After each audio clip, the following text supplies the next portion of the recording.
Peter Chang here for Macho Cave TV, and today I'm going to show you how to convert your tires to support the 12mm hex tires. And there's a lot of companies that create kits. For example, Proline has a kit out, so does JConcepts, and in a sense, Team Associated also has a kit. And I figured since Team Associated created the SC10, I might as well just stick with the Team Associated part. However, you could also, there's nothing wrong with using the Proline kit or the JConcepts kits. Those are also very good kits as well.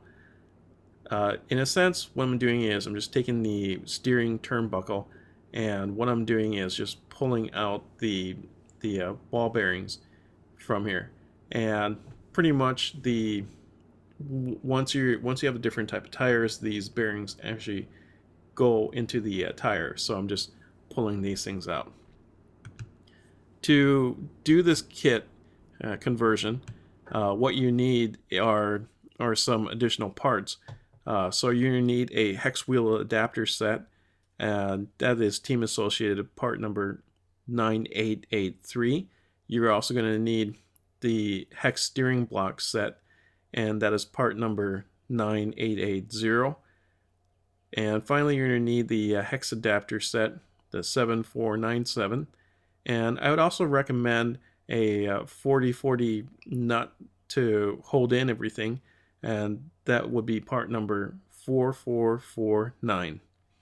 So in a sense, I recommend getting 4 sets of parts to do this. And of course, the 5th set is going to be the brand new hex tires that you're going to be used to installing this. And so let's go ahead and start. So I'm going to go ahead, and we have to install the new steering block in here. And also the just so you know, the wheel adapter is also installed on here as well.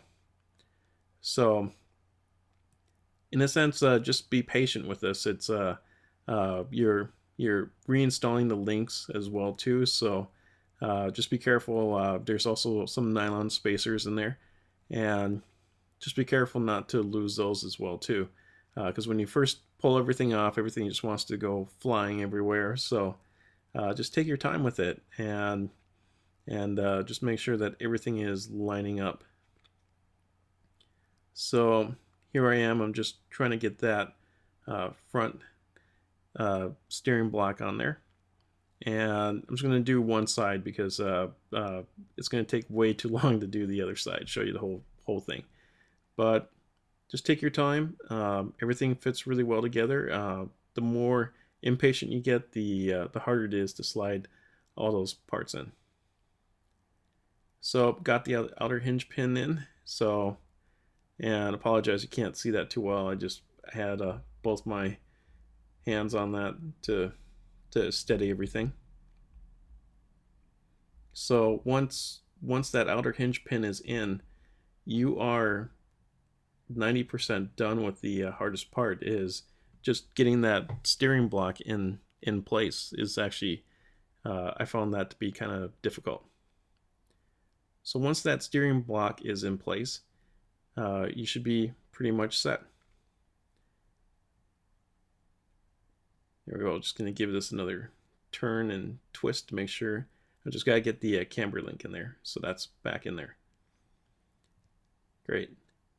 Now I'm going to go ahead and install the hex set, the hex wheel adapter set. So that's going to be the next thing to be placed on there.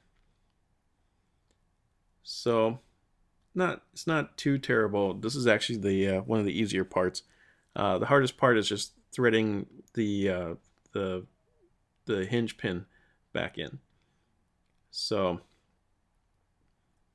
and just go ahead and just threading this through the wheel adapter here, and just got to be careful I don't crush everything. So also if you're doing this too hard, you could also bend the pin, and that's no good either too. So just take your time with this part, and just taking my time just getting everything aligned. Now I'm just going to push in the hex wheel adapter, and that is going to be all set once I successfully do that. Everything is very tight fitting at this point, so the difficulty would just be to try to get everything to align correctly. So just take your time, make sure that everything is going to align correctly. Once you got this aligned, you've got the hardest part done, and then you just have the other 3 tires to complete. This hex conversion kit allows me to use the Hazard tires, which gives me an additional 3 millimeters of stability. Thanks for watching, and remember, everything matters.